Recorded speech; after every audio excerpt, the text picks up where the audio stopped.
Hi, this is your personal CFO here. Today I'll be talking about passive versus active investing. This is the first video of a two-part series. In this video, I'll be talking about some of the basics about passive versus active. What are the differences? What to expect from the two? What are some of the results that you can expect from passive and or active? As well as just some other things to be mindful of as an investor out there in the ever-changing landscape we're in today. In the second part, I'll talk about some different strategies that work well for both strategies as well as hybrids of the two. Just to get started today, let's just talk about a few points of discussion to expect. First, I'm just going to explain the differences. What is active investing in its basic form and what is passive investing in its basic form? What kind of performance have we seen over the past 2 decades? What kind of returns can we expect to see? What are some of the common misconceptions? I know for active, that one we have to be mindful of tax consequences. Potential problems with passive. I know passive is a favorite of many people and it's a growing favorite amongst investors, so I think it's important to also note some of its shortcomings. Then I'll give just my thoughts on the two strategies, and I may give some helpful strategies for you today, but I may just extend that to a second video, so just something to be aware of. Okay, so first things first, let's talk about passive because I think that that's a little more straightforward. As you can see here at this bullet point, the purpose of passive investing is to simply track a market. So track an index, whether it's the S&P 500, whether it's, let's say, the Dow, or you could even say the FTSE, or any other index out there, any market, whether it's the bond market, whether it's the equities market. This is how you would typically invest in a passive nature. So you're not trying to outperform those markets. You're just simply riding the wave along with those markets. So you're just trying to track them. Whereas active investing, a little bit of a different strategy. The investor or the fund manager, the portfolio manager, is going to take a more active approach. They're actually picking and choosing either specific holdings, specific stocks, specific funds, specific sectors, really anything that they feel will gain their client or themselves the edge over the market. So a big key differentiator here between these two is number one, what is the approach? And then from there, what are the other things that kind of separate the two? One you can see a little bit further down here, with the right skills, investors can outperform the index, or at least they believe they can. We'll get into that in a little bit. Whereas you look at the passive investors, they may think that a buy and hold strategy is a little more favorable. It may not invite the same capital gains taxes. They may have lower fees, and they may not experience the same tax inefficiencies that the active investor has to face.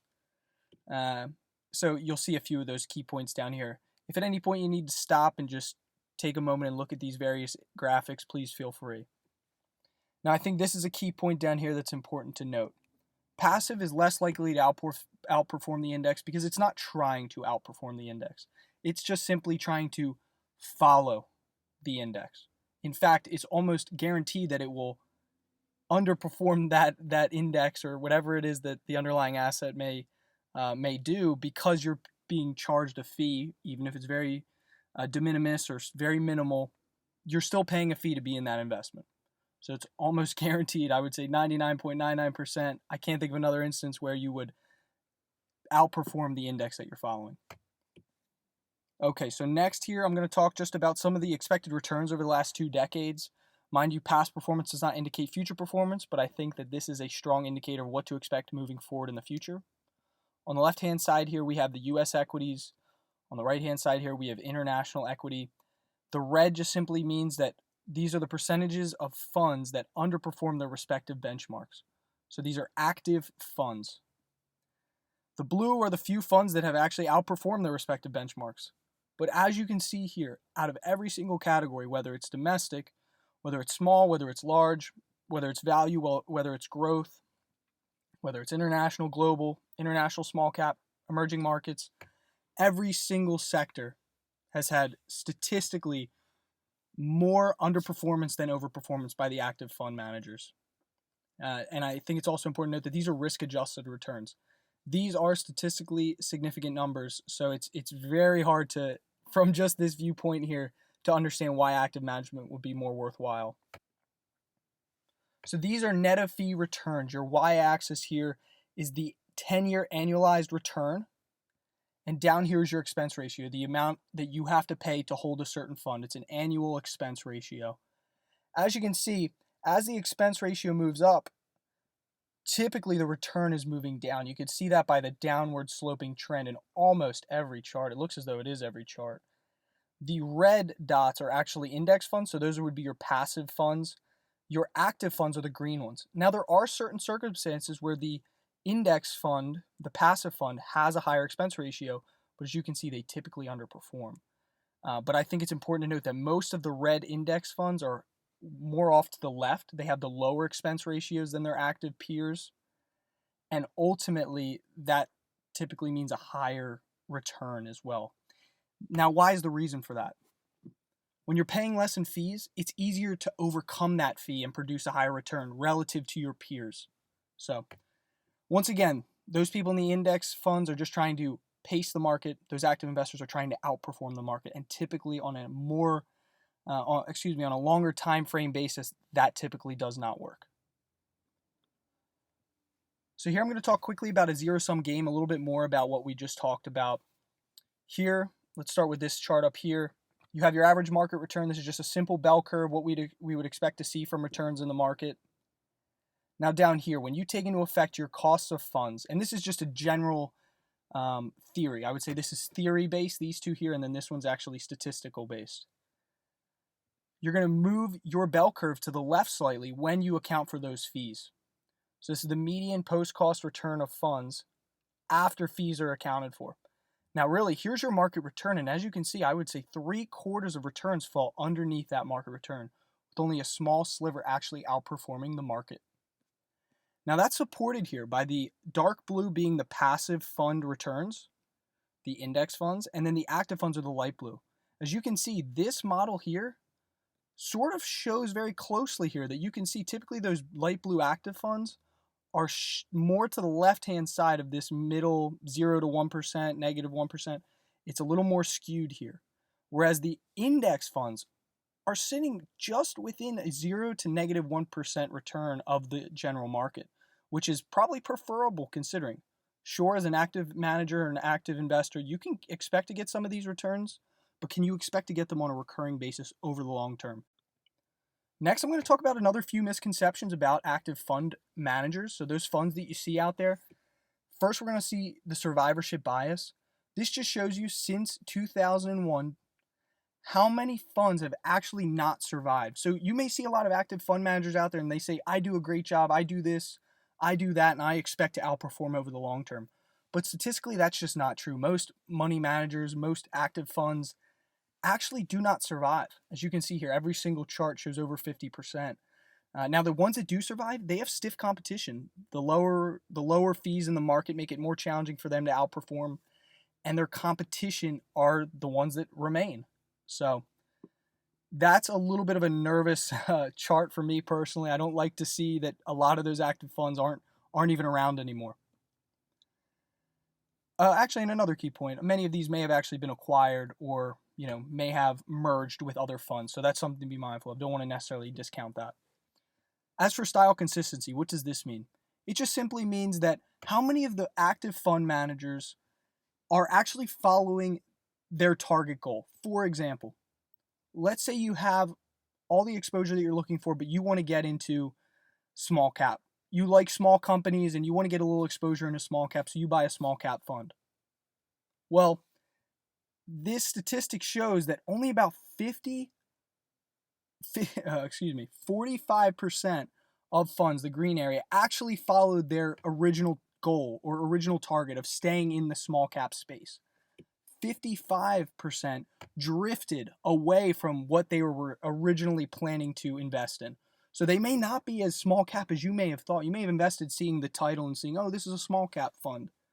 But in hindsight, over 50% have drifted into other categories, maybe searching for returns, searching for gains to make their fund stand out a little bit. So that's a little nerve-wracking if your goal is just simply to diversify your portfolio.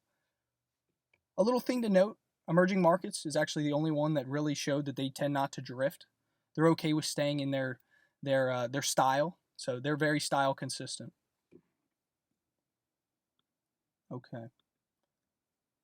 Some potential problems with passive. Overexposure to large caps. So sometimes you have cap weighted index funds. You also can get value weighted, or excuse me, I believe it's called value weighted, where all the companies have the same percentage of investment. What is cap weighted? Cap weighted just simply means the largest companies are going to have a weight based off their size relative to their peers. So these first 5 here, Alphabet, Amazon, Apple, Facebook, Microsoft, they represent 22% of the value of the S&P 500. So if you were going to go and buy an S&P 500 index, it's more than likely that, let's say, the first 15 to 20% could be these 5 companies here. Now, that speaks a lot when you see this first statistic here, how much those companies have grown and may continue to grow as the shift to passive continues. In 2011, for example, the total market cap of the 10 biggest S&P 500 stocks was $2.4 trillion. Currently, those same companies of the 10 biggest is now $13.7 trillion. Apple itself has a cap as large today as all 10 of the largest S&P stocks combined a decade ago. Now, the reason I mention that is maybe not everyone here listening to this video is comfortable having an investment in an index fund to only realize that most of their money that they've invested is actually invested in, or a large portion of those dollars are invested in some of the biggest companies. Now, for me personally, I don't mind that. I like having those large company exposure because I think that they have the economies of scale to succeed. I think they have the capital to succeed. I think they have the, let's say, legislative push to succeed. So for me, I actually prefer to have a little bit of exposure. But as they say, sometimes the biggest companies are also the ones that have the most trouble staying up top. So that's something to consider. This was just a point down here from a Wharton professor over at the University of Pennsylvania who says, small caps and emerging markets are 2 places where an active manager may add value. These companies and markets tend to be less heavily researched, so a good manager can sometimes find undervalued stocks. He cautions, though, that finding a good manager does take a lot of work. Now, finally, my thoughts. I think most of all, I'm going to start with this bottom point. I think it's just so important to remove emotion from investing. There's so many different strategies. I would argue most people are not truly passive investors, and I would argue most people are sort of in the middle where they take a passive strategy, a large majority portion of their portfolio, but then they do some active strategies. They get swept up in the emotion of the market. They want to buy certain sectors. They want to trade when the market's volatile. Those can be calamitous over the long term. You may not see the current action, but you may not realize how much you've given up over the long term. Also, we know that most active money managers cannot consistently provide outperformance, even though we would expect to, even though we pay for that outperformance. Statistically, they haven't provided it.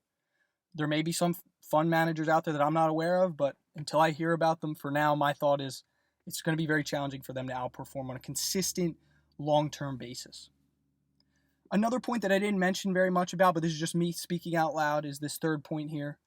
If we all end up getting into passive investments and we all hold truly passive strategies, how can we all expect to gain wealth if we're all sitting in the same investments? If we're all in the S&P 500 index, we're all in the total bond market index.